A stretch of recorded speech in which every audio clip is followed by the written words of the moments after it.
Alrighty, welcome back, everyone. We just talked about the CFP poll that came out this yesterday.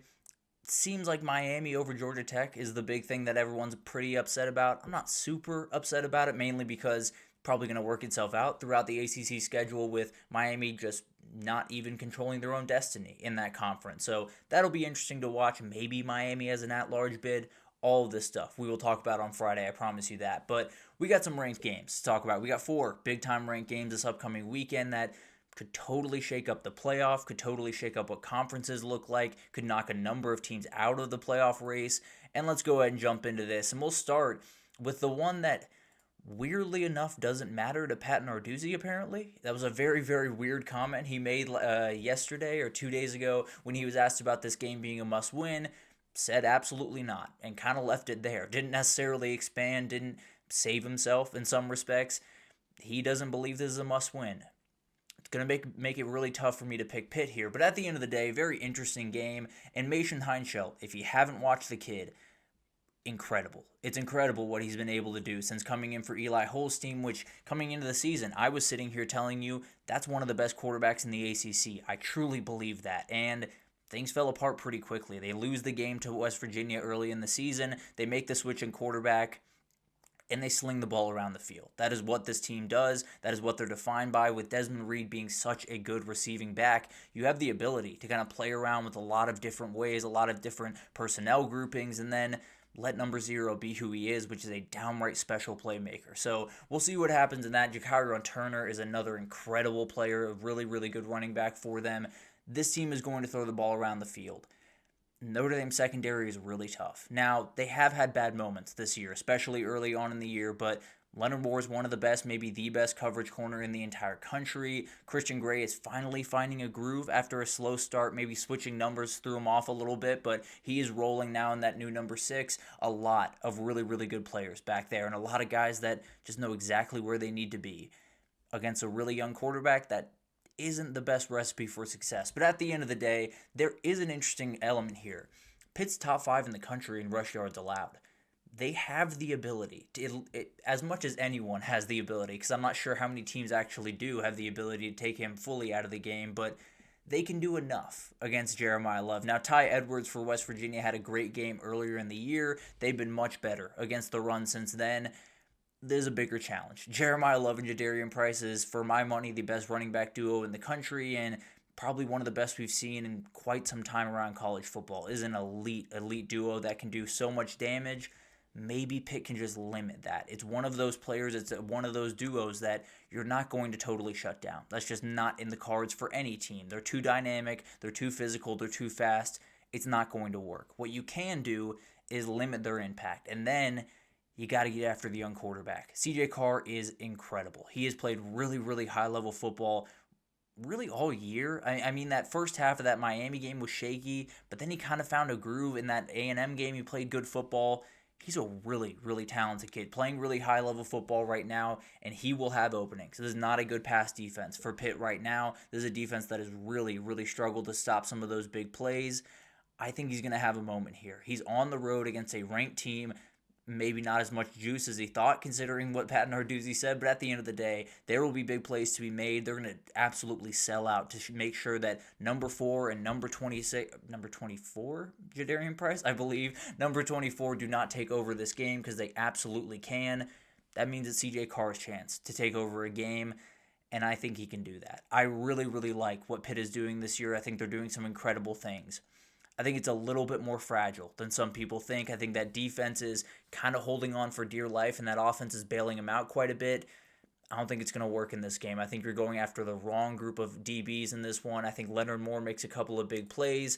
I think Notre Dame kind of rolls here. 31-20 is what I'll pick. I think Pitt might score a late touchdown to make it look a little bit better. I just really think Notre Dame is rolling right now. I think their pass defense for Pitt is really going to struggle. And I just think the 2 running backs are too big of a difference maker to fully take out of this game. I'll take Notre Dame to win and essentially punch their ticket. I believe they have Stanford and Syracuse, if I'm not mistaken, at the rest of the year. If those are the 2, then you've pretty much punched your ticket, at least as an at-large team, into the CFP. Number 21, Iowa at number 17, USC. USC favored by 6.5 in this one, over-under at 58.5. This is a really interesting one because Iowa comes off that loss to Oregon where I don't know about you guys. I came out of it feeling better about what Iowa was and what Iowa was going to be going forward because obviously they lost a game that they're very comfortable in. They lost a game to a very physical, very intense team. That being said, this Iowa team just a little bit different than some of the past teams. And maybe it is Mark Gronowski just being that big of a difference maker, being kind of a winner as they call it, and being able to make plays when it really, really matters. The big thing here to keep in mind, as we just saw what Iowa was capable of doing against a team that is more talented than them, but the weather helped them out quite a bit. The weather's going to help them out in this one. This is going to be Iowa weather. Now, it'll be a little bit warmer, so that'll be a little bit nicer, but at the end of the day, it is going to be raining during this game. It sounds like it's going to be a very soggy weekend around LA.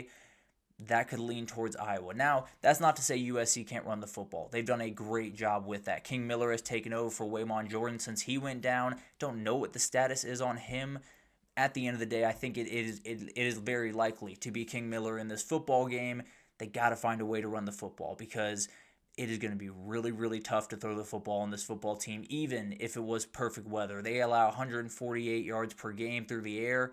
You're just going to have to find a way to run the football. And it's going to be gross. It's going to be gutty. It's going to be the game that Lincoln Riley has had to prove people wrong. He's probably had 5 or 6 different chances to show people that this is a different team from a level of physicality, from mental toughness, from physical toughness, from just being able to impose your will the way a Big Ten championship level team does. He hasn't been able to do it. There's been a number of moments like this. Notre Dame was one of those moments, and I thought the Michigan win was incredible. It was a massive one. Now I think about it, yeah, USC did beat Michigan. I got lost last segment, but apologies for that. The win over Michigan, massive. It's absolutely one that you needed. This Michigan team isn't quite the ones of the past, so you're going to have to be able to prove it again. And this one, it's going to have to be a little bit grosser. It's going to have to be a little bit muddier. It's going to be rainy. It's going to be tough. Now, for Iowa, USC does well against the run. There's no doubt about that. Still a group that can be attacked, especially if you lean on them enough. You can get Kamari Moulton going and make this thing really, really interesting in a hurry. This is one of those that USC is looking at this game and they're saying this is the one that propels us into the CFP conversation. We get a massive one against Oregon next week, and then we can totally take the roof off this thing, maybe take Oregon's spot in the CFP at the very least, get into the CFP, and then who knows what happens the rest of the way.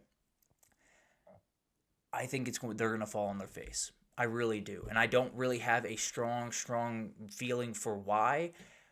I think this is the moment where USC gets really amped up for a game. They get really excited. They think it's the moment to really assert themselves as a Big Ten power, and Iowa comes in and kind of punches them in the mouth. Now, Iowa doesn't play great on the road. I don't know. It just takes one moment. I'll be honest, I don't have a ton to go on here. I don't have a ton that is pushing me one way or the other. I think Oregon barely got it done in an Iowa-type football game. I don't think USC is quite there yet. I think it's going to be a physical, fun game. I think USC is going to prove at the very least that they're not as soft as they were. I think this is a different challenge. And I think Kirk Ferentz knows that, and I think he's going to impose their will, and I think they're going to win this one. I'll say 27-24. I think they get points on both sides of the ball, but I think Iowa makes enough plays in between the tackles to win this one.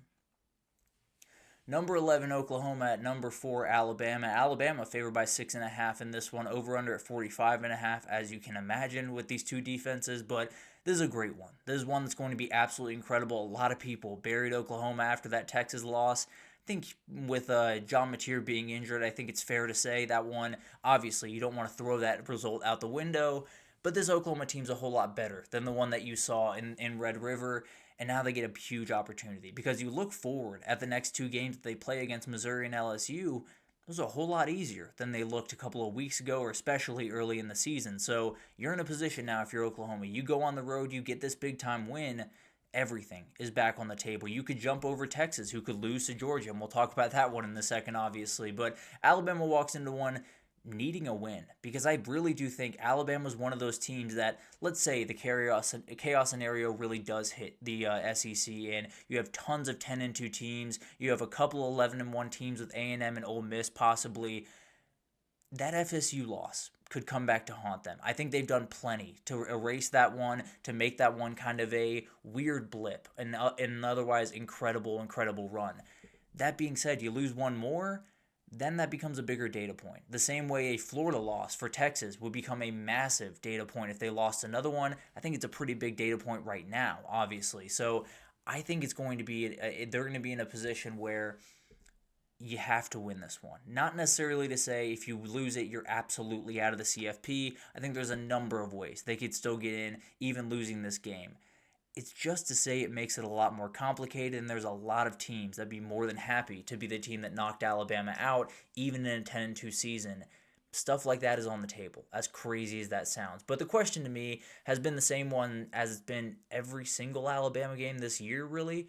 Can Ty Simpson make spectacular plays? They're not going to be able to run the football. Plain and simple. This Oklahoma defense is too good. Brent Venables will have these guys really, really ready. They're not going to be able to run the football. Can Ty Simpson do enough? And the offensive line, can they protect enough? Because this is a very, very good front for Oklahoma. I mean, when you look back at that Texas game that they lost, Texas got the ball out of Arch Manning's hands as fast as they possibly could, because that is a terrifying front, and if they were going to get after him, it's going to be a really long afternoon. Now, Ty Simpson, more than capable of executing at a very high level. It's going to be tough, and he's going to have to make a number of plays just kind of on his own in some respects, and a lot of things are still not working around him. He is making quite a few plays. He's going to have to do it in this football game as well. For Oklahoma, it's the entire opposite side. I don't think you're going to throw the ball to a victory here. I think John Mateer's arm is dangerous. I think he can make some big-time plays. I also think when you have Bray Hubbard back there, you do not want that guy sailing balls, and he is one to sail at least one or two per game. So that's the reality. You got to get the run game going. You got to get Torrey Blaylock. You got to get Xavier Robertson. You got to get John Mateer. Obviously, I believe had 80 yards in their last game. Very, very comprehensive run game that they have. Can their offensive line handle this challenge? Because it's a very, very real challenge up front. Maybe not quite as stiff as some of the other ones you face, like against Texas, but you got stonewalled against Texas. So a lot of things to figure out. Bama is fourth in the country in turnover margin per game. You got to make sure that this game does not have to be on John Mateer's arm, because he will make a mistake or two, and that will totally change the complexion of this one, especially because you're inside Bryant Denny. So need a top-notch performance from that Oklahoma offensive line. If they allow Yanze Pierre to take over this game, he's going to have like 3 sacks, and it's going to be a really long afternoon for John Mateer. That is how good this group is. That's how good that kid in particular is, Yanze Pierre. But Xavier Robertson is probably the most important player in this game for Oklahoma, if I had to imagine. And then you just got to be able to guard these guys on the outside for Alabama. There's a number of ways that Oklahoma can go into Tuscaloosa and get the job done. It's a very, very good defense. It's a dangerous offense with a quarterback that is pretty cool, calm, and collected in these moments. Obviously, the Texas game was different. He was injured. I'm not holding that against him too aggressively. But at the end of the day, it's going to come down to one of these quarterbacks making one big-time throw. I don't think I would trust anyone in the country right now with that in that race, I suppose, than Ty Simpson. I think Ty Simpson has been the most clutch quarterback in the entire country. I think he will be in this game. I think Alabama wins this one 30-20. I think it's very close late in this one. I think Alabama gets a late touchdown or a late field goal to push it to 2 possessions, and then John Mateer throws a pick to finish this game. I think it's going to be a really fun one. I think Oklahoma has a great chance. Well, I don't want to say great chance. Has a very solid chance to win this game. I just think Alabama's playing at a different level right now, and I think Ty Simpson is a guy that can make all types of plays in not ideal situations. And then the main event, at least what a lot of people would consider the main event. Maybe some people, Oklahoma, Alabama leans that way, but number 10 Texas on the road in Athens, number 5 Georgia waiting for them. 6.5-point favorites is Georgia, over under at 48.5, a 7:30 kickoff in Sanford Stadium. I've been in one or two of those. It gets crazy. I can promise you that. It's not the loudest stadium in the world. When you get there at night, ooh, buddy, it gets crazy in a hurry. But it is going to be incredible. A rematch of the SEC title a year ago. Obviously, Georgia gets the 2 wins over Texas a year ago. 2 of the 3 wins that Texas had a year ago were at the hands of Kirby Smart and the Bulldogs, and they manhandled Texas. In the regular season matchup, Jalen Walker had one of the most ridiculous games that you will ever see. Now, he is off in the NFL and playing for my Falcons, so it all worked out there. But at the end of the day, you have an incredible, incredible matchup. Gunnar Stockton leads them to the win last year in the SEC Championship in comeback fashion. At the end of the day, we can talk about all of that. It's Kirby Smart against Steve Sarkisian. It's a really, really fun matchup against two of the best minds in college football. It is going to be so much fun to watch this one go. And there's a number of ways to look at this game. There's a number of big time matchups. There's so many impact players. There's a lot of different ways for this game to be looked at. Here's the reality. Whoever misses less tackles, they're going to win that football game. I feel very confident saying that because there's a CJ Vogel, if you don't know, does a great job covering Texas for On Texas Football. He released a stat earlier this week. Gunnar Stockton and Arch Manning are number 1 and 2 in the SEC in passes behind the line of scrimmage. Gunnar Stockton sitting around 30% of his passes behind the line of scrimmage. Arch Manning around 25%. They've tried to push the ball downfield with Arch Manning. I think that offensive line's made it a little bit tough for Texas, but both teams thrive off yards after catch. That's what they do. Zachariah Branch is the leader in the country in that statistic. I have to assume Ryan Wingo is making up that difference pretty quickly with the number of plays he's made after the catch the last couple of weeks. But at the end of the day, whichever defense can make less mistakes, can put the guy on the ground, cannot give up that big play, they're going to win this football game. I feel very confident saying that because I don't think either of these offenses are going to get away from that. I think that's who they are, and I don't think they're going to necessarily try to push the ball downfield all of a sudden because they have to make sure they get away from some of these linebackers. The reality is you're just going to have to make guys miss. You're going to have to make C.J. Allen miss if you're Ryan Wingo or DeAndre Moore on the outside. Anthony Hill is going to be flying down the hill at Zachariah Branch and all of these great receivers for Georgia. It is going to be a yards after the catch game. Whoever has more of those, I fully believe will win this football game. The other part of this that's very interesting, and I heard Brooks Austin, I believe, talking about this, does a great job covering Georgia and does a great job covering college football in general. He was breaking down the Texas offense, and over the last 6 quarters, I think it's very fair to say, it's looked like a really, really good unit. It looks like a unit that can be dangerous, that can be explosive, that can run the football better, maybe not at an elite level, but at least better. And I think the question is that just Arch Manning making all types of incredible plays? Because there's quite a few of them on tape, specifically in that Mississippi State game, just felt like everything was Arch Manning getting out of the pocket, making big-time plays, and I have to assume that's going to be part of the conversation here. Mainly, how good is the Texas offensive line? They did a good job against Vanderbilt. Was that schematic? Was that Arch Manning helping them out? Or was that genuinely them finding the right 5 guys, slotting them into the right positions, and them actually having a good unit? That'll be something to watch. Now, Georgia doesn't do a great job of getting in the backfield. They're one of the least havoc rate teams in the country. They have one of the, I believe, only 11 sacks on the year now. Had 2 last week, so maybe they're finding something there. But 11 sacks on the year is not normal for a Georgia team.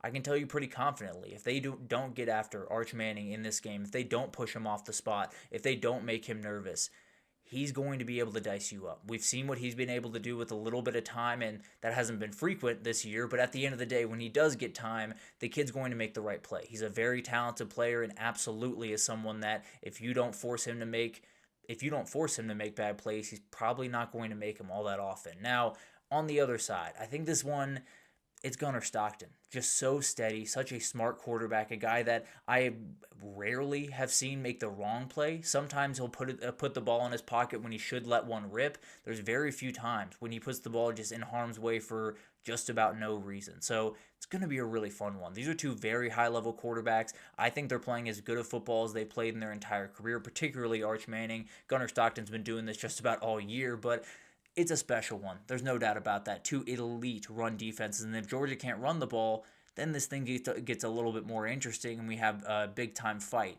I don't think either team is going to be able to run the ball very effectively. I'm very confident saying that about Texas. A little less confident saying that Georgia can't run it, but I tend to believe they won't be able to. It's going to come down to these 2 quarterbacks. I think both of them, if you're asking me over the last 2 weeks, I think these are top 5 quarterbacks in the sport. Now, Arch Manning started the season so poorly that he's still quite a far way down in the quarterback rankings overall, but the last couple of weeks, he has played really high-level football. I think Steve Sarkisian will have a better plan. I really do. I think he'll attack this team in a better way. I think he'll handle some of those 5-down fronts that totally ate up the run game for Texas the last couple of years. I think he'll do better there. At the end of the day, it's Kirby Smart. They're at home. It's a quarterback that I feel a little bit more confident in making that big-time play at those big-time moments. I'm going to take Georgia to win this one 24-20. I think that defense is just too good. I think Kirby Smart is just too smart. I think there's going to be a couple of moments where Arch Manning is pushed into a tough spot. Maybe he's leaving the pocket. Maybe it's just collapsing on him, and he makes one mistake. And that's the big time difference in this football game. I think it's going to be close. I think it's going to be an absolute fight. I just trust the Georgia quarterback. I trust the Georgia coaches just that touch more than I trust the Texas guys, and that's going to be the difference in this one. I'm going to lead Georgia 24-20, but it's going to be a great matchup. It's a huge one where if Oklahoma and Texas win those two games, chaos in the SEC, especially if Vanderbilt wins out and goes 10-2. I don't know what you have at the end of the year. I don't know what it looks like. I'm going to pick it to go the other direction. I'm going to pick Alabama and Georgia to probably knock those two teams out of CFP contention, but you never know. All of that stuff is very much on the table, and we will obviously cover it as it unfolds. But I'll take Alabama, I'll take Georgia, I'll take Iowa to get a big-time win, and I'll take Notre Dame to knock off Pitt. But going to be a really, really fun weekend with 4 games that will have everything to do with what the CFP is. I mean, it's an elimination game for one of the two teams in just about every single one of those. So going to be awesome to watch that unfold. But let's take a break here. When we come back, we got upset alerts. I got 6 games here for you to break down. Some I'm not super worried about. Some I'm very worried about for the favorite, and we'll talk about it all right after this, so stick with us.